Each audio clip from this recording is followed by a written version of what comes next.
What is up, wing women? We are here for, we're back. We're back for weekly class. And you guys voted, and you guys, like 80% of you voted to do this Wednesday night at 7 p.m. So here we freaking are. Super happy to be back. I know we had our hiatus last week, and that was hopefully nice for everybody to not, have to continuously consume content. I know that that can get tiring in and of itself. So if you guys like enjoyed kind of having that break, let me know and we can do that a little bit more often. But if you're like, no, I feel gypped and I love having these classes every single week, I also would like to hear that feedback too. I never want to give you guys too much or overwhelm you, but I always want to like show up if it's something that you feel like you're getting a ton out of and you're really enjoying it. So our class for tonight is going to be a little bit more light. I thought we would start doing this thing called ranking wellness trends. And before we start, I have to tell you, I know in Birds of a Feather in the group, I said we're going to do something called longevity myths ranked, but I didn't feel like that really captured exactly what I had in mind to do here. So I renamed it as I was building the class today. And this is why. Because my kind of brainchild here is like the wellness industry is worth hundreds of billions of dollars. Literally, it's crazy. And a huge chunk of that is people just like marketing and online telling you that you must do this one thing to optimize your health, right? And we are inundated with it. We're hit from it, like hit with it from every single angle, especially when we get on social media. So tonight, we're going to put 5 of those hottest trends on trial. And we're going to go through the real data on each one and talk about what actually helps and what might not. And we're going to talk about like a bunch of different things for each one of these 5, including uh, who is it for, and like how should we be thinking about this? What do we want to get out of this intervention, and is it doing that? And then alternatives, right? Like what we can do instead to get that same result that maybe we want to. So this is going to give you basically the data and the power to decide where to put your time, money, and energy when it comes to health optimization. All right. So I want you to like get ready to engage, write down any questions, any hot takes that you have, because tonight we're actually, hopefully, I think I wrote a true 20-minute class tonight. Okay. So at the end, we are going to have some time to chat since we're only going to do 5 of these. And then if you like it, we can do this again with just like different things that you guys want to put on trial. So I'm going to ask for your feedback at the end of this as well. Perfect. Okay. So we're going to go into this class and it's going to help you anytime you're evaluating any kind of like wellness trend or something that you might want to try as we move into the future as well. So we're going to look at everything with one simple framework. Every trend that we look at, so all 5 of these things that we're going to look at tonight, I want you to ask the same 2 questions. First, what am I actually trying to get out of this? Right? Because if you can't answer that question, then do you really need it? And if you can't answer that question, then you're going to ask yourself the next question. And that is, will this intervention actually get me that thing that I'm trying to make better or get out of it, right? Not, is it healthy in some vague way, but you don't specifically know, right? We want to be exactly sure. We want to have clarity on what do I want to get out of this thing. So you see something pop up on your feed and you're like, oh my gosh, I need that. Be explicit with yourself. Why do I need that? What is the outcome I am seeking? Right? And then go ahead and go do some research or put it on the list and we can do 5 more myths next month, or at the end of this month if you guys are totally into it, right? And we'll talk it through. So when you're being specific, just like, what do I want? Do I want better skin and in what way? Do I want less joint pain? And where? Do I want more energy? And how would that make my life better? Do I want better sleep? Just get really honest with yourself about the goal when you look at these different things that pop up. And then again, ask, is it going to get me there? Because this is what trips us up all of the time. We see something, it's everywhere, everybody's doing it. So we just buy it without ever asking whether or not is this actually going to matter for what I want it for, right? And then like maybe you're someone who has like all of the things in a closet somewhere, right? I'm not calling anyone out here, but like if the shoe fits, you know, then I'm just saying, if you have a pile of stuff that you used like 2 or 3 times, it just like didn't do it for you, but it's just in your house, or you've made a Goodwill run recently, or you're trying to sell it on Facebook Marketplace, well, this class might be for you. Okay. So before you drop money on your next thing, on your next tub, panel, plate, powder, or whatever, I want you to always run it through these 2 questions. All right. And that's going to be the whole game tonight. I want to give you guys the real data again so you can answer these questions about the next 5 things that we're going to talk about and honestly decide for yourself, is this for me? Is this going to help me? Okay. These are going to be our defendants tonight. Cold plunge, red light therapy, vibration plates, greens powders, and creatine. All right. So fair warning, some of this is going to surprise you. Maybe not. I don't know, but it might surprise you. And a couple of these things I'm probably going to defend harder than others. A couple of these things it might sound like I'm throwing out completely. And a couple of these things, it truly depends on what you're trying to get out of it and if it anecdotally works for you. That's also important, and we're going to talk about that. So for each one of these, we're going to hear the case, look at the real evidence, and then I am going to give kind of a hands down verdict if it's worth it, if it depends, or if it's a skip.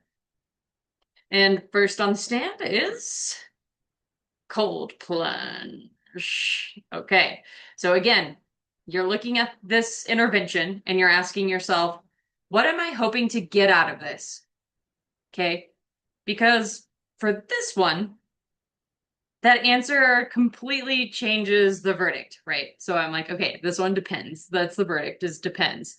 So cold plunges can be a real good tool for mood and recovery, but the rules might actually be a little bit different for women. And spoiler alert, almost all of the cold plunge data and research has been done on men. And women are not small men here. So I'm going to translate this for us as far as we go as women. But first, let's define cold plunging. So cold plunging is getting into cold water for a few minutes. People like throw around temperatures like 50 to 59 degrees. But those numbers, again, come from studies on men. And when we reach the shivering point sooner, as women, we might feel cold more intensely. And then some other things physiologically happen in our bodies earlier, like our blood vessels kind of clamp down and our blood flow to our hands and feet really start to slow down. And there's also research suggesting that women, might not do well with this super cold intensity of water. But maybe, I think there's some like research that came out of like one of the Scandinavian countries, that said we might do better with warmer water and shorter dips. So think maybe for women, the upper end closer to 60 to 68 degrees and for a little bit less time. And especially in the back half of your cycle when your body's already running warmer, you might do better then, as opposed to the front half of your cycle where you might be a little bit more sensitive to external stressors. And again, which would for us create that situation where our blood vessels kind of clamp down a little bit earlier, especially at those really, really cold temperatures. Okay. So the takeaway kind of here is like, don't force yourself to necessarily match the guys on YouTube in their 40-degree tubs, okay? Um, you might not do as well just because our physiology is a little bit different. But what can cold plunges actually be good for? I mentioned mood and focus as one of those. So cold can trigger a big surge of like dopamine and epinephrine, and it kind of these are your feel good chemicals. They cause you to like feel good, wake up, and those can last a few hours. So if you have ever done a good cold plunge and you've had really positive benefits and you felt really good for hours afterwards, it's because your body is releasing all of those kind of feel good chemicals, right? And if you felt a benefit from that with no ill effects, then cold plunging might be for you. If that's what you're trying to get out of it and you do, and it helps you, then hey, continue doing it. Another thing is soreness. It can really take off the edge if you're a person who gets this thing called DOMS, delayed onset muscle soreness. Um, and that is just been proven. It can actually decrease that. So if you're a DOMS person, I'm a DOMS person, it might actually help you be able to get back into the gym a little bit faster and recover better. That being said, I also don't cold plunge, but there's a reason for that, and we're going to get into those here in a second. The last thing is that it might genuinely be good for is kind of giving you more what's called brown fat. And yes, this is real. And you might have heard somebody talking about this at some point in like you're listening, listening to podcasts, listening to different kind of medical doctors or influencers on the internet. Brown fat is real. So cold exposure actually activates us storing fat in what is called like a brown fat distribution. Um, Brown fat is going to be stored more kind of like around your spinal column and like in your areas of your core that are going to make this type of fat makes more energy and it makes more heat. Okay. So a lot of people are like, oh, if you have more brown fat or if you're doing these cold plunges, then it can be used as a weight loss tool. I would argue that it's really more of probably a weight maintenance tool because if you think about it in terms of muscle mass, right? We've been talking about if you have more muscle mass, then you're burning more calories at rest, right? The same would kind of be true modestly, or if you had more brown fat, then you're probably burning more calories at rest because you're burning more energy to make heat because you have that fat, that brown fat, and that distribution. So, two honest caveats here, though. The calorie burn is modest, and like I said, it's more of a metabolic health thing than a weight loss thing. Because you're going to create a situation metabolically where you're able to maybe maintain your lower body weight after you've lost some weight if you have more brown fat. But in order to do this and to get the brown fat and to have that kind of weight loss effect, the only way it works is if you're cold plunging in this very specific way, which is crazy, and nobody is probably doing this because it does suck. And the only right way to really do this to get more brown fat and to actually have kind of that thermogenic effect of like calorie burn is going to be to dip into the cold plunge, get out, don't towel off, and you're just going to shiver for 2 minutes. And then you're going to do it again. And you're just going to shiver for 2 minutes in these cycles. And that is really the protocol on how to make a cold plunge work for weight loss, right? So no one is probably doing that. And maybe you're like, wow, that sounds terrible. I don't even want to do that, right? So if you're, plunging, if you're taking that cold plunge and then jumping straight into a hot shower, you're probably skipping the part that matters most for what that like weight loss benefit might be. Okay, so those are things that it genuinely can be good for, right? More brown fat can boost your metabolism. That's great. Soreness and mood and focus. So now what might not work here?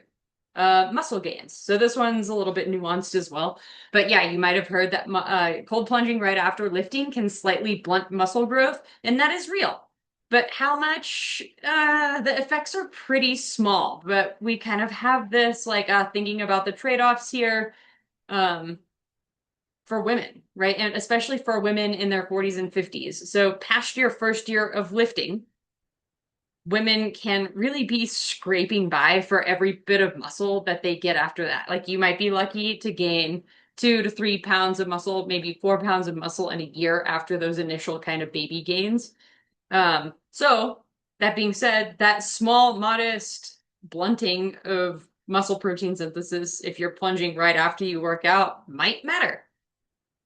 But it also might not. Again, if you're someone who gets delayed onset muscle soreness and you actually train hard and you cold plunge right after, and it helps you be able to get into the gym, back into the gym faster and lift with intensity more consistently, maybe that evens out. It would be impossible for us to say which way it is, one way or the other. Just know that it can kind of blunt that, and you really have to take an N of one approach or do some like self experimentation and be like, hey, is this working for me or not? And am I getting, again, what I want out of this? Okay. So to say never plunging after lifting is like, I'm never going to tell you that. We got to figure it out kind of for ourselves, right? So if you're chasing max muscle, then maybe separate the plunge a few hours from your workout. But if recovery is your bottleneck, then plunging right after might be for you. Okay. So again, what it won't do, fat loss, we talked about that. I'm not going to beat a dead horse here. And then who should be more careful with cold plunging? So if you have some sort of autoimmunity, it's again plus or minus. It can make some of that worse, especially if you have a high stress load and you are very stressed out when you're in the water. That might not be good for you. If you have something called Raynaud's, which can be associated with a lot of autoimmune conditions, that's when if you like stick your hands in the fridge and they come out and they're like white, that's you. You have Raynaud's, probably wouldn't cold plunge because that's going to absolutely make that worse. And I just would absolutely avoid it. Can straight up trigger an attack, which is not good, right? We want to have that happen as little as possible. And then let's see here. If you have a heart condition or high blood pressure, then I would definitely check with your doctor first. And if you're already kind of like an anxious, easily wired person, cold can leave you buzzing instead of actually feeling better, right? So maybe I would skip that, especially if you have a high stress load, if you feel like crap in the water, if when you get out of the water, you're drained and exhausted, this isn't for you. This could be contributed to a gene that maybe you have called COMT, where it takes you a lot longer to dissipate some of those like catecholamines or those stress molecules that might make some other people feel good, like that dopamine and epinephrine that makes other people feel good, might leave you feeling anxious and wired post cold plunge. And that's okay. You don't have to do it, right? This is not a requirement. So, what are some alternatives? If you want the mood lift without a $5,000 cold plunge tub, a cold shower might be all you need to get some of that benefit. And it's not going to be as cold, which might, again, arguably be more beneficial for women.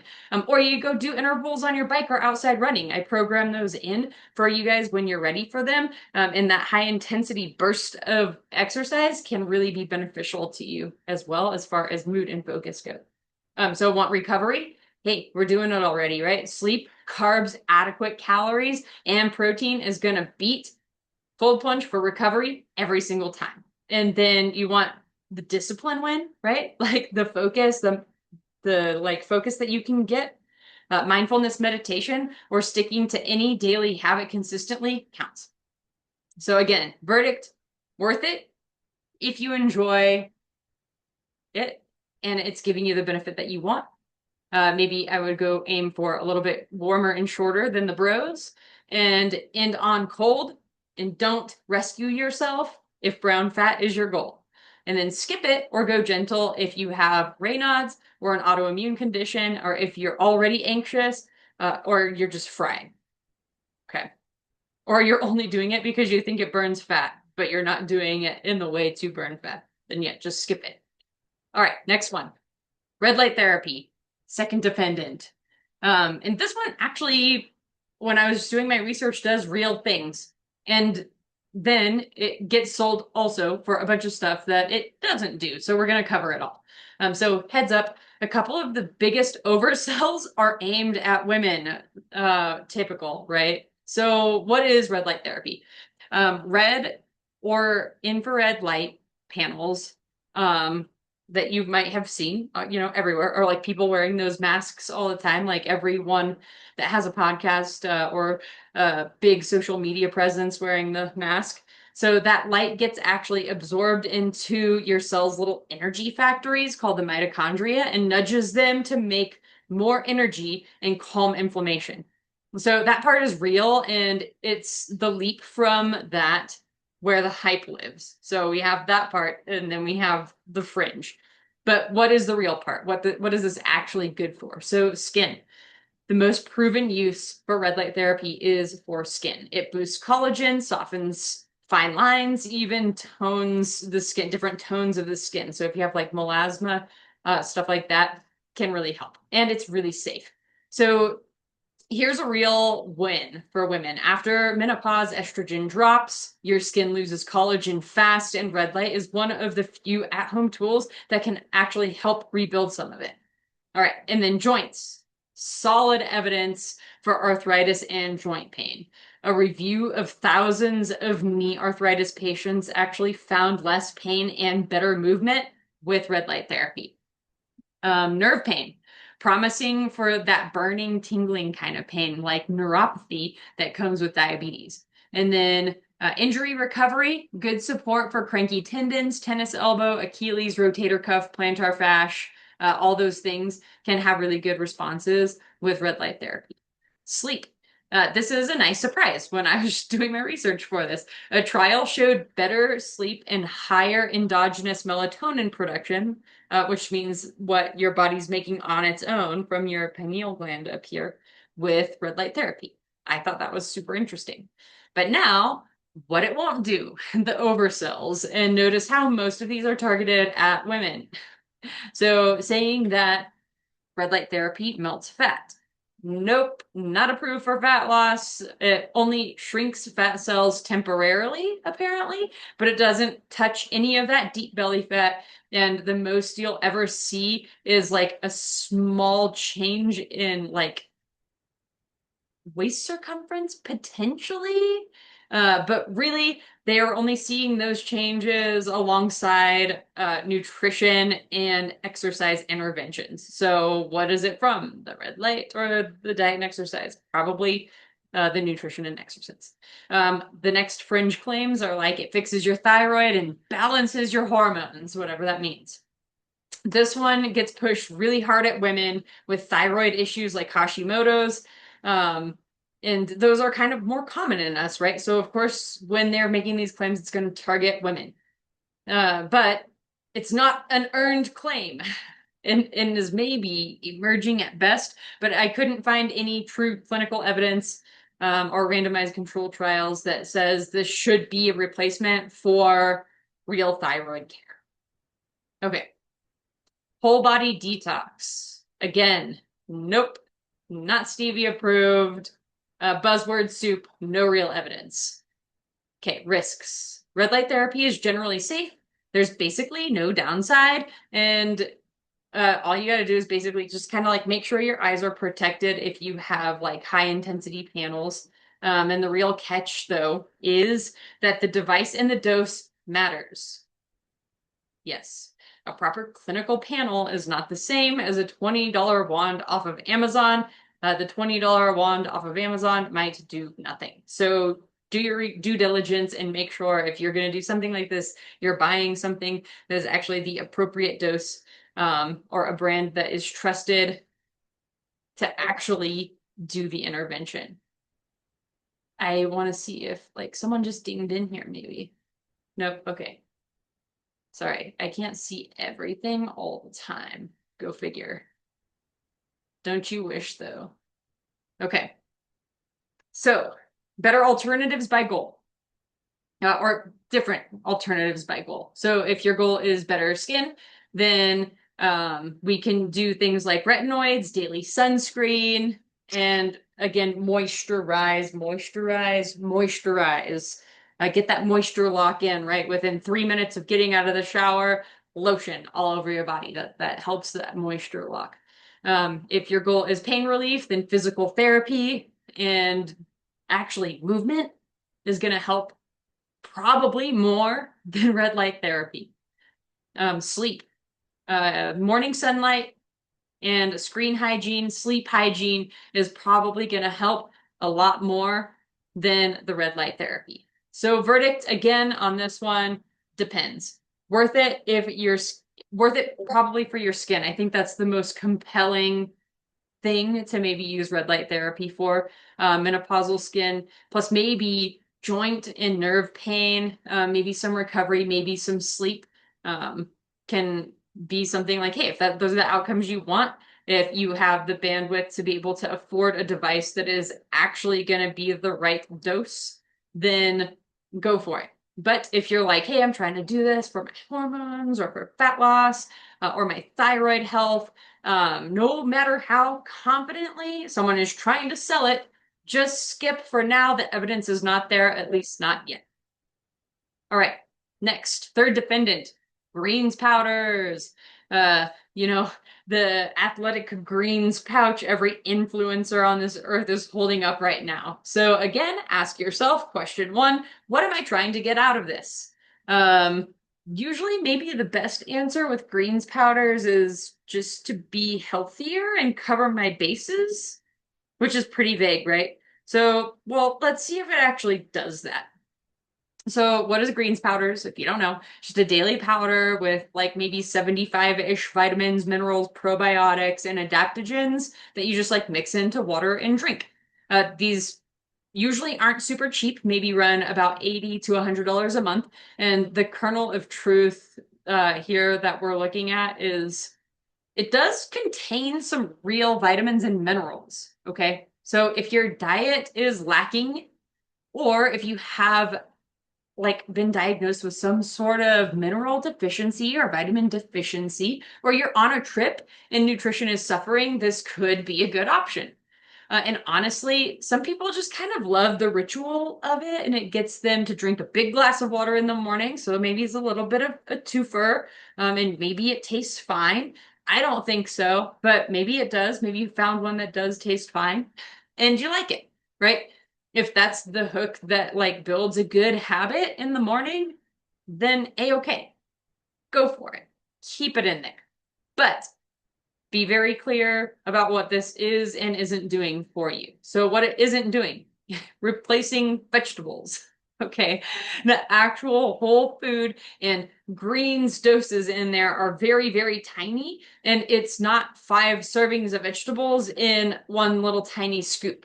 Okay, it's not giving you what you actually kind of need out of the vegetables themselves. Okay, there's no fiber and like barely any protein in these things. And, you know, if you just eat like a regular vegetable, you're gonna get all of that. That's like more than half of the benefit of actually eating the vegetables is getting that fiber and some of those good polyphenols, which you might be getting from the greens, but maybe not. But definitely will be getting from. So it's not a replacement for food, right? It's not going to be a long-term replacement for food. So even if you're taking these, you still need to eat vegetables. Hear me. Hear me say it. If you're taking greens powders, you still need to eat vegetables because fiber. All right. Things that they don't do. Boost your energy or immunity or gut health in any proven way. The probiotics and adaptogen doses are so tiny and understudied. So these claims are just super thin. Detox you. Mega, they're not going to detox you. There's no proof that they actually detox you. And these mega doses of water-soluble vitamins, your body is just going to process out and it just becomes expensive pee at some point. So, risks and who shouldn't take these. Honestly, these are generally safe. The real harm is only going to affect your wallet. Over, $1,000 a year is a lot to commit to for greens powder. And it's not a regulated cure for anything. Let's see here. Better alternatives. want to fill those nutrition gaps, a basic multivitamin can do that for probably half the cost, right? Then you can put your real money and effort into protein, fiber, and things that you actually might be low on, like vitamin D, omega-3s, magnesium, or B12. I really like to take a curated, individualized approach to supplements, and I think that most of the time, less is more. So I'm not going to be, this is kind of, I have a strong negative on greens powders unless you just are into it. Or like you're like, this is my only multivitamin that I take. But I would also be more than happy to do supplement reviews for any of you that I haven't done that for already and see if you have any overlap or if you're just like doing too much or maybe not enough. So verdict is I would skip this for most people. And only worth it if you truly can't eat well for certain periods of time, if you have a deficiency, or if you just genuinely like the habit and routine of it, and that's doing something for you, then okay, fine. Okay.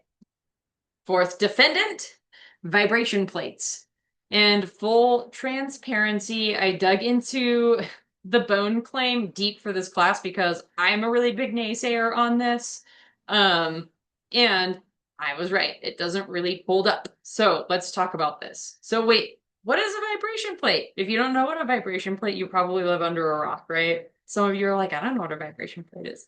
I've seen like people sitting on these across Instagram. It's just like rampant. It's rampant. So this is a platform that vibrates really fast, making your muscles kind of reflexively contract while you stand on it.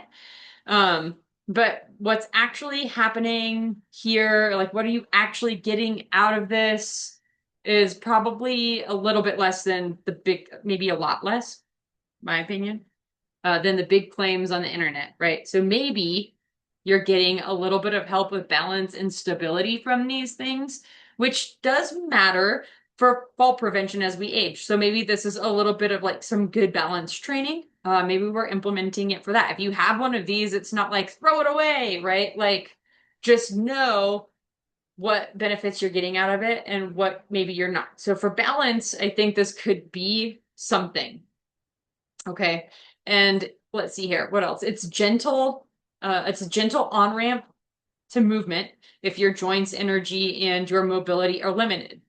Okay, so yeah, cool. This is like a gateway drug to exercise. I can be all about that. But beyond those two things, that's about it. That's all I was able to find like true evidence for. And even that's pretty modest, right? So like let's see what it doesn't do. Help build strong bones. The signal to your bones is actually really tiny, and the studies are mostly low quality and only look good compared to doing nothing. So, right? Something is always better than nothing. So if you're doing nothing and this is all you're doing, this is better than that.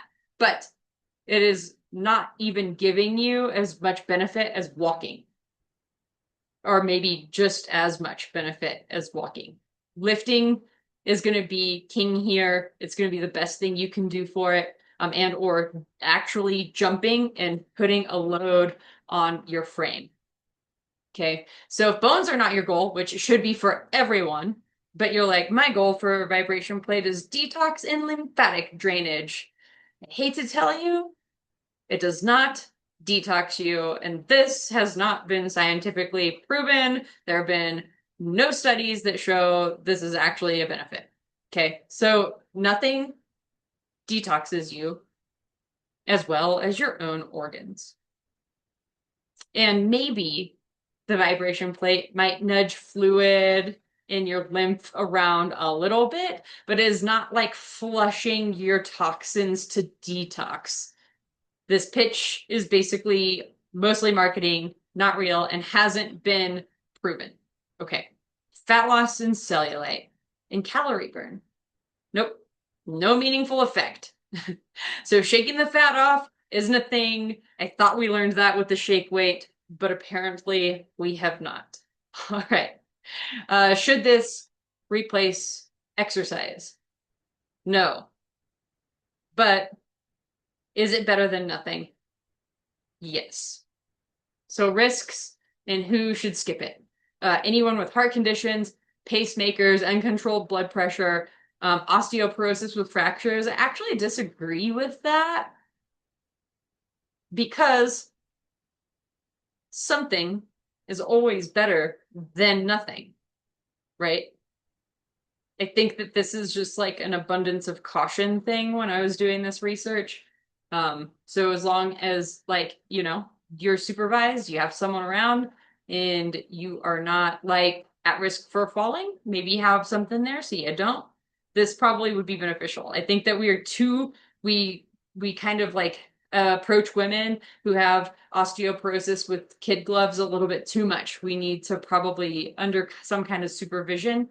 Um, be actually lifting weights and putting pressure on that skeleton because that is going to be the only thing except for like taking bisphosphonates, which are the medications for osteoporosis that might move the needle on your bone strength. Um, just anecdotally, I know I said this was a 20-minute class and here we are at 37. Always famous last words. I had a client last year who was working with me, lifting super heavy in the gym, killing it, and then turned 65 and got her first DEXA scan, which is crazy. If you are under 65, ask for a DEXA scan now and or just go get your own so we can have an actual baseline on you. Because if I had $1 for every time somebody went in and had their first approved DEXA scan at 65, and just already had osteoporosis, I would be super fucking rich. But yeah, this lady goes in, has her very first DEXA scan, comes back to me, mind you, after we have already been lifting heavy for like 3 or 4 months. She's like, "Stevie, I have osteoporosis." And I was like, damn. But she's been lifting, she's been doing well, she has not broken a bone, right? So I think that lifting can actually be beneficial and probably have improved her Z score, even if it's fractionally. And then that's a whole nother nuanced conversation that's not for today. Not your Z score doesn't always, or your T score doesn't always improve.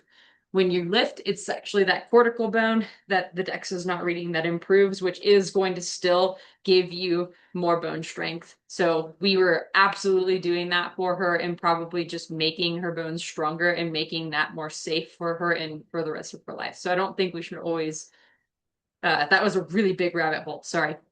Yeah, so I don't agree with this osteoporosis with fractures necessarily. So a recent joint replacement, yeah, wait 6 months, recover. We don't want to risk that. Let's see here. Actually, diabetic nerve damage, bad for vibration plates, good for red light therapy. So better alternatives for bone strengthening, like I said, resistance training, jumping, actually putting that load on your skeleton are hands down better. And for balance, single leg drills, Tai Chi are going to be hands down better than the vibration plates. So verdict, a lot of these are really depends. I would say throw it out unless this is your gateway drug and you are kind of like taper up into exercise, or if you are like, hey, I want to just use this for like balance training solely, maybe worth it. Okay. So for everyone else buying it for bones, detox, or weight loss, potentially, or already has, don't feel bad. So many people have done this and it's okay. Marketing is a son of a bitch. But it's still going to be good and helpful to keep around town for the balance training alone. Otherwise, potentially save your money. Okay. Last defendant, creatine. Yes, the most well-studied supplement out there. And for a lot of us in perimenopause, it's actually fantastic. But hang in there with me because just because it's the most researched does not mean that everyone must take this. And that distinction really matters. So what's it good for? Building and holding onto muscle as you age, memory, mental clarity, especially when you're tired or mentally fatigued, and paired with lifting, it can help you protect bone density for sure. Way better than the vibration plates. So when it works, it's a real one. And for like so many people, it works super good. But here's the honest other side, because that's what we're here for, right? The internet might be a little too pushy for some people because this bloating and GI stuff, these side effects are real. This is not a myth. In fact, about 80% of people report at least some level of bloating, puffiness, or water retention or stomach discomfort, especially when they start taking creatine. And women report these side effects slightly more. So it can be worse. That bloating can be worse at higher doses, especially if you just jump into higher doses right at the beginning. And if you're not drinking enough water to support your body, because creatine's pulling water out of your body and into your muscles, right? Into your cells. So you might be feeling more dehydrated and you definitely need to be drinking more to match your creatine intake. And because so many people aren't actually doing that or don't know to do that, my theory is a lot of some of these side effects are due to that kind of low-key dehydration. Funny story, the day that I had my vertigo was the first day I ever took 15 grams of creatine all at once. And then I know I didn't drink enough water. And part of me wonders if that was an inciting factor. And I just did it because I was really mentally fatigued and I didn't sleep well and I had to go into work. So who knows, right? I don't know. We'll never really know, but it is a possibility. Okay. So if creatine like makes you feel puffy, awful, gives you vertigo on a repeated basis and it's reproducible, then like you're probably not imagining it. Probably something is happening. Either increase your water intake, but if it continuously happens, like you don't have to take it, and that's okay. It's not everything is for everyone. We're all so different, and that's one reason why I created Built to Last and Molt Wellness, this company, is because everything's a little bit more nuanced than just populations-based medicine. There's no one size fits all, right? Also, some people are non-responders to creatine. I actually just learned this today. This is crazy. So some people's muscles actually barely take it up. And partly is genetic based on a couple of risk snips that I was able to look up and I was like, oh, this is crazy. I didn't know this as a precision medicine person. And then it also has to do with if you have a lot of like type 2 fast twitch muscle fibers, then you might not take it up as much. So it just depends, right? And the only way we can figure this out is if we do a muscle biopsy, which is not going to happen because it'd be really uncomfortable and just like not happening outside of a research lab. But, you know, some people just don't respond muscularly to creatine as much as others. So it just might not be your supplement. But even these non-responders will still have the brain benefits. So, maybe some methylation benefits as well. It doesn't mean that like it's not doing anything because it's kind of multifaceted, right? With all of this stuff, it is super important that all of it. So not just creatine, we're talking about everything, vibration plates, creatine powders, like everything. Anecdotal information is still information. We call these like N of one experiments, right? And like I said, everybody is so different that you can't just be like, oh, I have to do this. It's really important that you listen to your own body, right? So I actually had another client last year who was getting SI joint pain and it cleared the moment she stopped taking creatine. This is not common, it's not well studied, but it doesn't have to be, right? If you get the side effect or something is like up, if you get in the cold plunge and like you're like, I hated every second of that and I felt like trash afterwards, I was super anxious, or I got like my fingers turned white, it's like, hey, this doesn't have to be for you, right? If it goes away when you stop, that is real information worth paying attention to, no matter what anyone or any influencer is saying. Okay. So if you want to try creatine, and the best way to kind of start to make sure you tolerate it is start low. Start with like 3 to 5 grams and take it with food, ideally with some carbs, which is going to help the absorption, and make sure you're drinking more water, like 8 to 16 ounces more water a day when you're taking creatine than usual. Okay. Creatine monohydrate is all you need. Simple, right? If it's micronized, maybe it's a little bit gentler on your GI system, but like try it, give it a few weeks and see how your body handles it. My body, generally speaking, other than maybe the vertigo episode, handles it really well. I've been taking 10 grams a day for probably about 4 months now, and I feel fine. I feel like it's helpful. So, just like You got to gauge this stuff for yourself. So some myths about creatine. Um, it will make you bulky or manly. No, no, it won't. Becoming bulky and looking that muscular is extremely intentional and like takes, come to find out, like 10 years, as I'm trying. And here we are, right? We're not there yet. It's been 2 years. You have to be really intentional about getting bulky. Creatine is not going to just make that happen. It doesn't cause hair loss or wreck healthy kidneys. If you don't have healthy kidneys, then it is a conversation potentially to have with your doctor.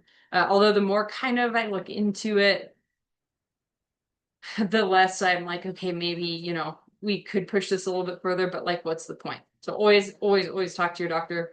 Do you have a kidney issue before taking creatine? Okay. Let's see a verdict. I think this is worth it for the grand majority of people. It's a powerful tool, especially for women after we're 40. But if it doesn't sit right with you, you're allowed to skip it. Which brings me to the most important thing that I'm going to reiterate from this whole class.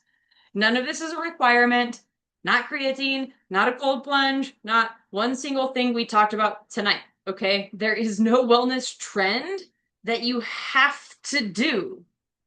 This is all add-on stuff, and you get to choose. These are the things, like I like to say, that are going to give you like a nickel back on your dollar at the end.